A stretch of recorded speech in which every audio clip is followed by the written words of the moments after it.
America to Germany. From Alaska to Puerto Rico.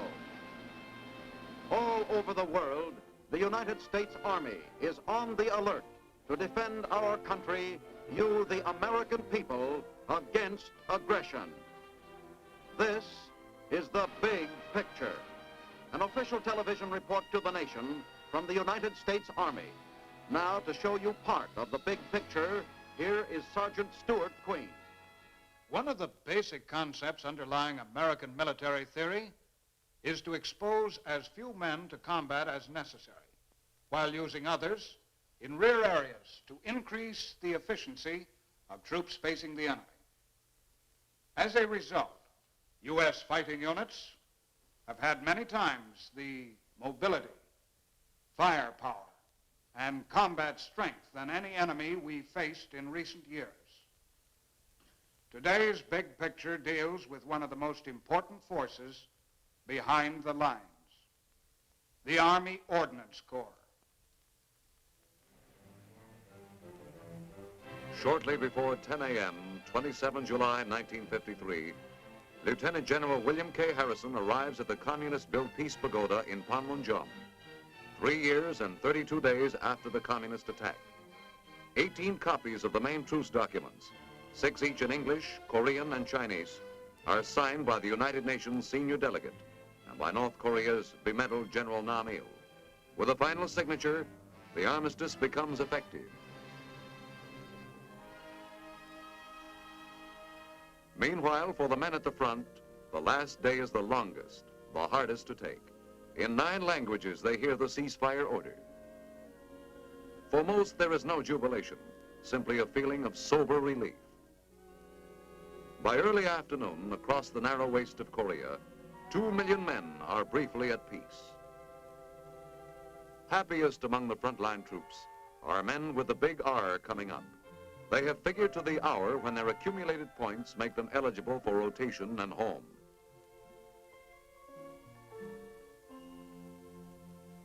UN forces receive the order. Do not shoot unless you are shot at. But the Reds decide to slug it out until the final bell, set for 12 hours after the truce signing.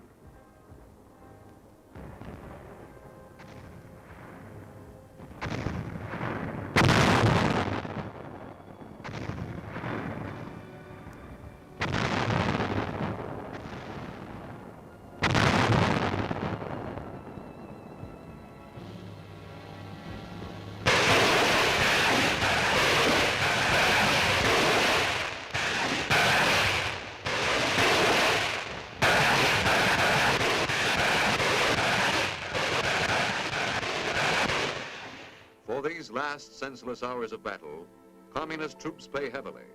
For the privilege of announcing that the UN quit first, they display a crude disregard for human life. For men hurt with just moments to go, the wounds are particularly cruel.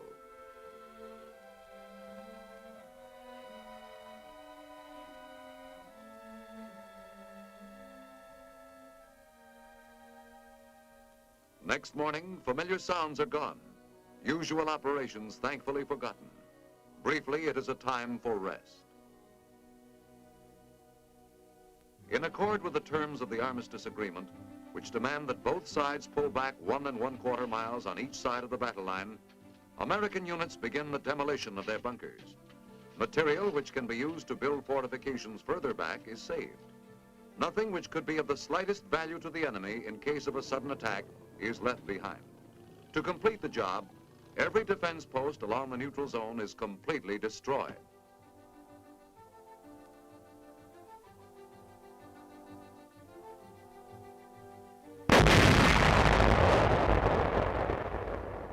Following the communist invasion of South Korea, the United States poured more than 73 million tons of supplies, guns, and ammunition into the Korean conflict. Our experience following World War II taught a lesson of vital importance. Today, a determined effort is made to collect all reclaimable material. War demands and consumes vast amounts of expensive equipment. But many basic tools of war may be saved to help form a reservoir of power against a future emergency. Just as the Korean armistice prohibits raising the level of existing forces on either side, so it provides that worn out or damaged aircraft, tanks, or artillery pieces may be replaced only piece by piece. To the Army's Ordnance Corps falls the biggest job in maintaining the balance of our fighting strength.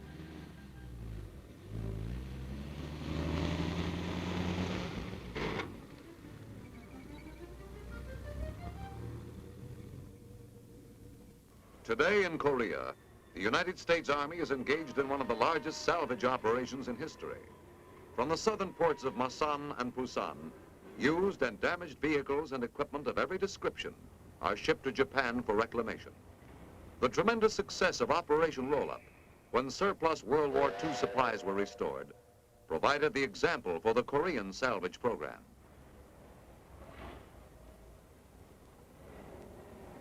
Most transport ships are unloaded offshore because dock space is at a premium. LCMs of the Army's boat battalion augment the usual barges to cut the unloading time when each ship must lie idle. Army seamen who operate the boats not only speed the salvage program, but also gain valuable training, which may be useful in some future amphibious operation.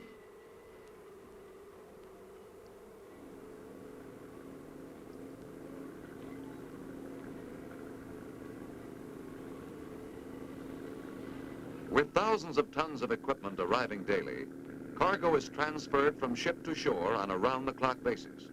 From the port city of Taura, the bulk of the material is shipped to nearby Yokohama. Reclaimed supplies are delivered here from all the Far East as well as Korea.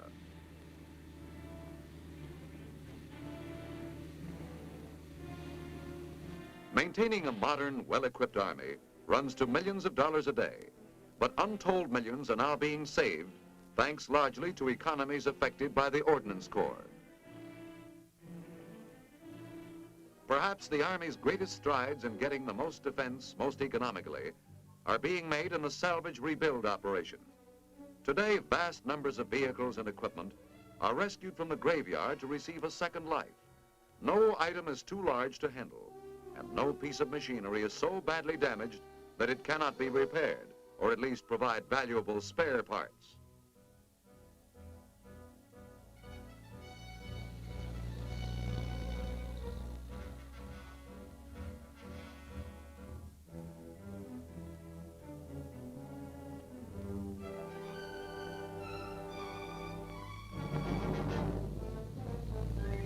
Contracted by the U.S. Army, Yokohama's Sagami Engineering Company is the largest of its kind in the world.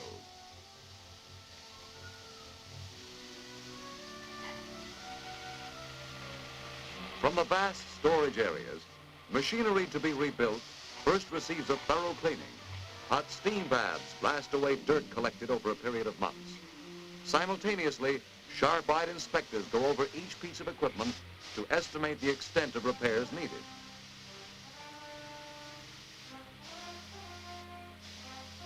Manpower is supplied by skilled Japanese workmen.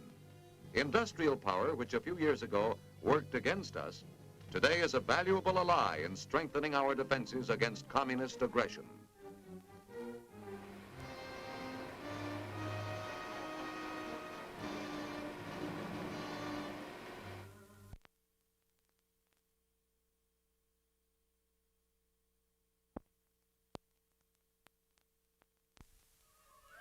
Here, every machine is stripped down to the last bolt. Every part is examined and repaired. By using modern assembly line methods, the flow of rebuilt machines through the factory has been steadily increased. Before shipment, every item receives a thorough final testing. Rebuilt vehicles, as good as new and in some cases improved, cost but a small fraction of the original model.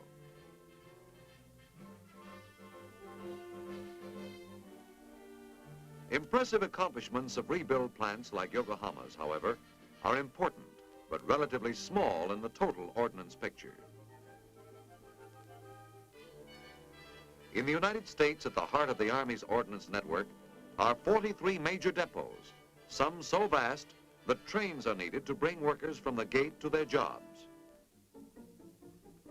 Depot business is big business.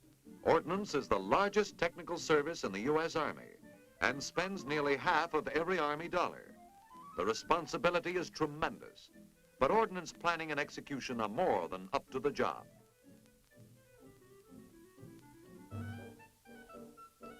To the more than 165,000 military and civilian ordnance workers falls the task of supplying the troops with equipment, spare parts and ammunition today, tomorrow, or 10 years from now, ready for immediate use anywhere in the world.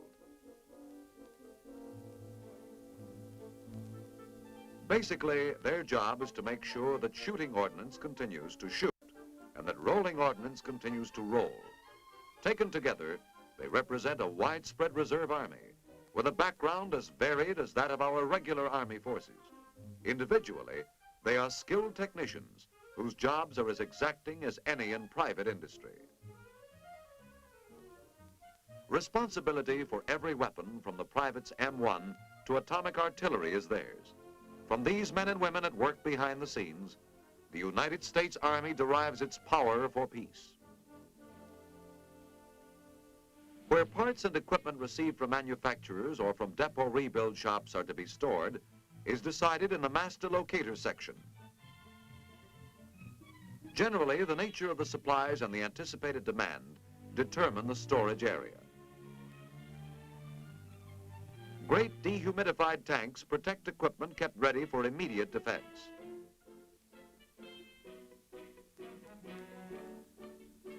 Boxed parts processed for long-term storage receive canvas shelter.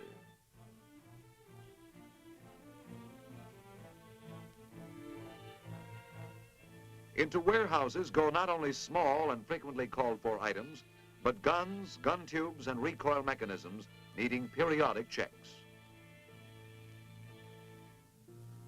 Above the warehouse bins are reserved stocks for bin refills. Bins are laid out to take care of the smaller parts ordered most frequently in small quantities.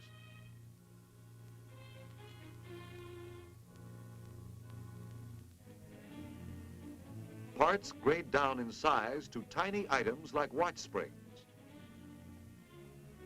A warehouse blueprint looks like a city map with avenues, cross streets, and places of business. Every item has what corresponds to a street address. Under this system, instead of John Doe residing at 709 11th Street, a specific gasket is stored at row 709, tier 11. Records maintained in the master locator section pinpoint items exactly and make them readily accessible. With the salvage rebuild program expanding in scope, the number of restored parts received is growing. Reconditioned equipment receives a final inspection before return to storage. Fundamental to the functions of the Ordnance Field Service are the concepts of unexcelled service to the troops and of economy of operation. A prime example of effective service to the fighting man is offered by the treatment given reclaimed tanks. Every tank is stripped to the bare hull and then sandblasted to remove every particle of old paint and rust.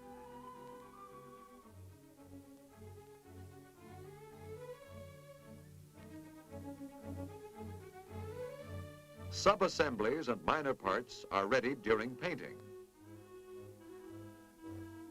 Engines are torn down and rebuilt from the bottom up. Reclaimed parts are used whenever possible.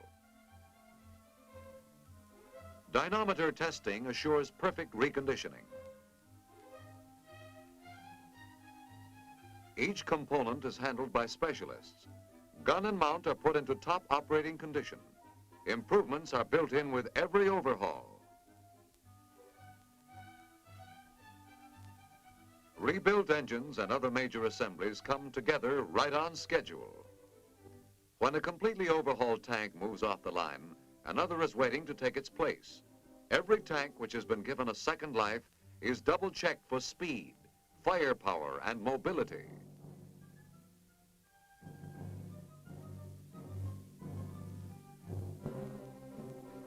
Savings to the American taxpayer can best be estimated in these terms. New medium tanks cost approximately $160,000 each. Ordnance technicians put a reclaimed tank back into service for about $14,000, at less than 1/10 of the original cost.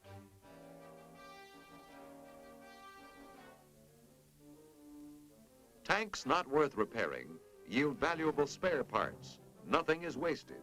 Essential to the smooth working of a tank turret are 150 bearings of the finest tolerance. Their steel alloy composition alone makes them valuable.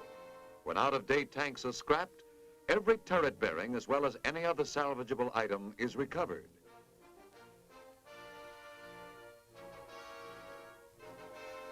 Inspectors pass on each bearing's qualifications for future use.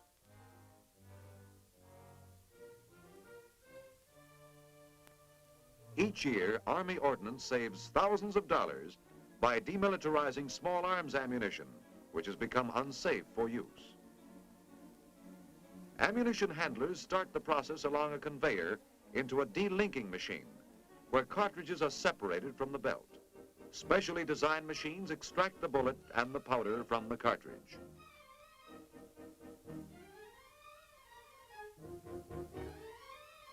Vacuum tubes carry the explosive to an outside collecting room.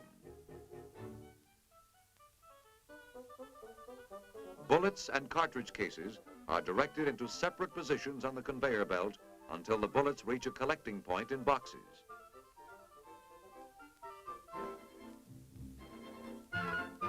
Conveyors now carry the cartridge cases to a deactivating furnace beyond, where the primer is popped, making them harmless. Brass salvaged is offered for sale. Until recently, such brass had little sale value because no machine had been developed to deactivate the cartridge. Today, reclaimed brass returns approximately $3 million a month. Battle-worn small arms receive a treatment different from ammunition. To prevent corrosion, they are returned with a heavy coat of grease. Detergents remove the protective coat.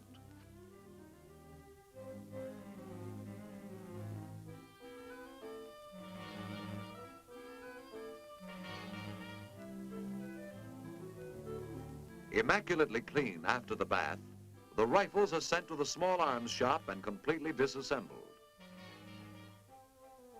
Specialists sort each rifle part and determine serviceability. Operating rods of the M1 are tested for wear. If undersized, they are chrome-plated and ground to size for use again. Rifles are rebuilt on an assembly line basis.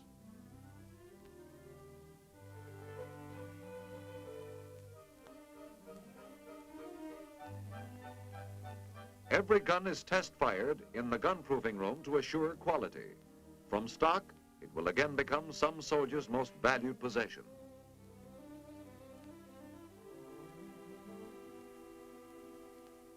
Accessories to combat receive the same care and attention as the weapons themselves. All worn and damaged Army tires pass through ordnance tire reconditioning plants. Damaged surfaces are removed and replaced with long-wearing camelback.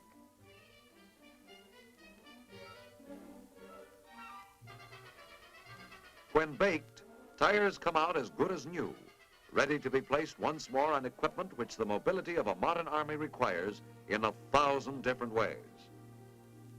Nearby in the canvas reclamation plant, women who a few years ago worked only at their home machines now lend their special skills to the Ordnance Corps.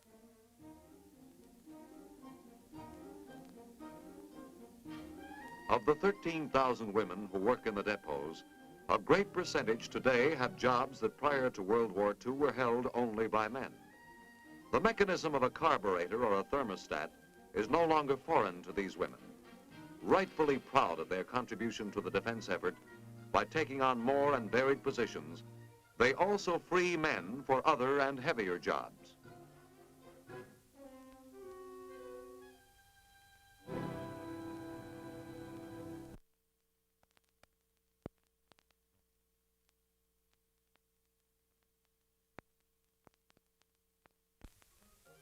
Ammunition is basic to war, and ordnance handles nearly 500 types, most of it stored in concrete igloos.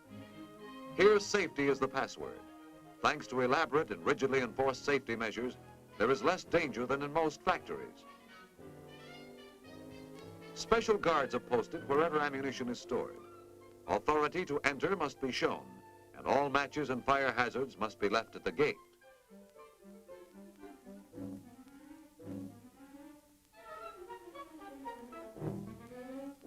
Each lot of ammunition is inspected at least once a year to determine that no cause exists that might contribute to malfunction. Ammunition handling is cautious business, calling for constant rechecks. It has no counterpart, except possibly in the chemical industry. In the bomb renovation plant, bomb casings deteriorated by exposure to the elements are restored under conditions as hazard-free as safety engineers can devise. One at a time, bombs weighing up to 2,000 pounds pass on a monorail through doors of 3-inch armor plate for shot blast treatment. The room has 3-foot-thick reinforced concrete walls. No one is permitted in the room while the shot blasting is in progress, and the doors cannot be opened while the operation goes on.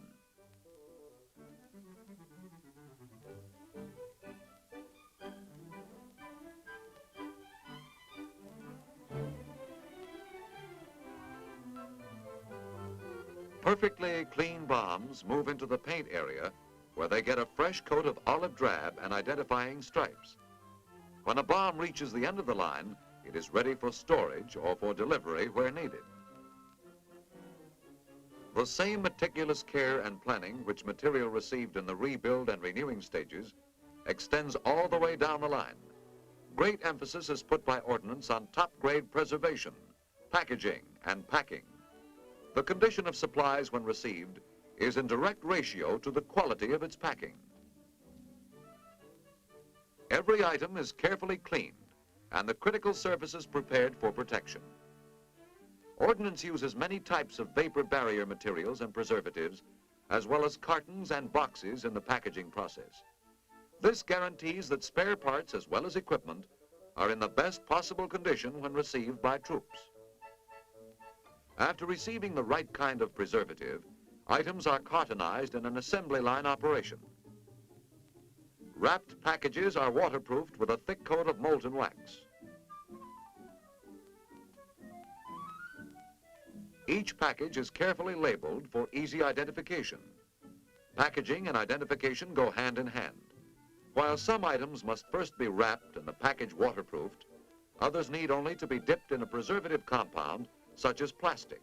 Such compounds resist deterioration and damage.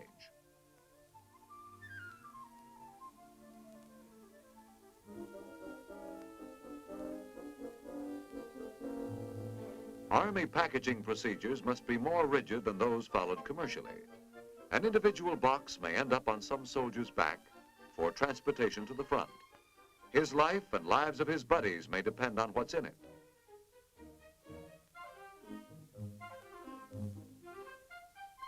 Any shipment may be directed to any area in the world where American forces serve. Just as ordnance is equally concerned with the soldier's rifle and a division's artillery, so every element of the world's climates and terrains is its concern. From a freight car in the Middle West, days later, a shipment of badly needed spare parts may be found rolling toward a tank battalion located on the edge of the Iron Curtain in the Austrian Alps.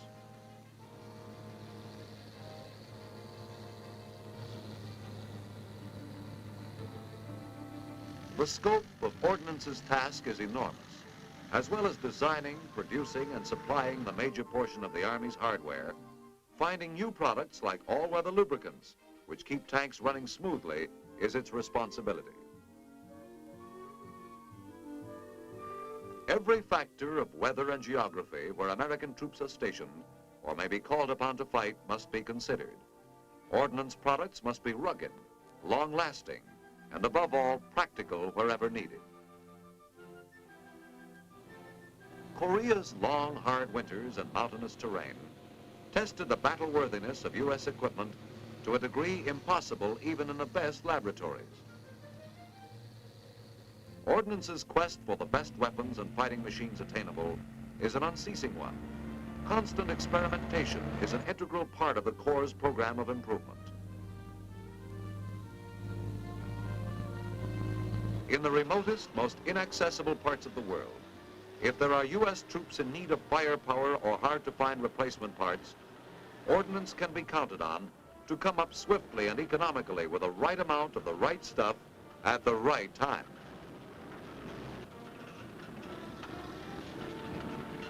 Under the terms of the Korean Truce Agreement, the Communist and United Nations commands are permitted to rotate 35,000 troops monthly on each side.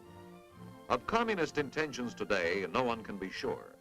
But for the men arriving in Korea who will guard the truce line, two things are a certainty.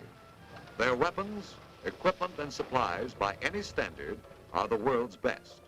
And as the mightiest industrial power in history, the United States is capable of producing arms sufficient to smother any future aggression which may threaten the security of the free world.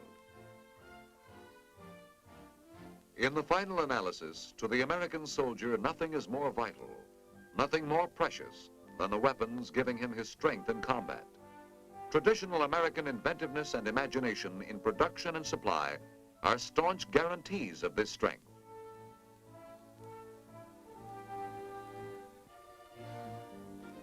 In large measure, the United States Army Ordnance Corps contributes to the rightful confidence of the American soldier.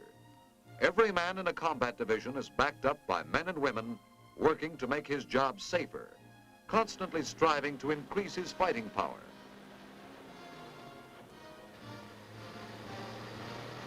In battle, there is no place for equipment short of the finest. The Ordnance Corps' diligence and unrelenting improvement of weapons is one of the greatest safeguards to the well-being of the individual American soldier and to his country.